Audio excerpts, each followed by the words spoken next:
কিন্তু আবার এটা পালং শাক করছি। কিছু খারাপ জিনিসটা রয়ে গেছে, এটাকে এখান থেকে সরিয়ে তারপরে ভালো করে ধুইয়ে তারপরে কেটে তারপরে বানিয়ে নেব। তার জন্য সব কিছু রেডি করছি। এই যে ভাতের জারটা বসিয়েছি, ভাত হবে, আরও কিছু হবে। এই যে আমার ছেলে সবজি নিয়ে খেলু করছে, আমার সাথে রান্না করছে।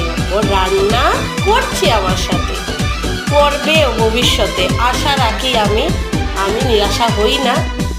এই যে হাত দিয়ে ও ঘেটে নিচ্ছে পুরো সবজিটা। আচ্ছা থাক, যাই হোক, আমার রান্নাঘরটা এখন একটু এলোমেলো আছে, তা পরিষ্কার পরিচ্ছন্নটা করে তারপর রান্নাটা বসিয়ে দেবো। বাই।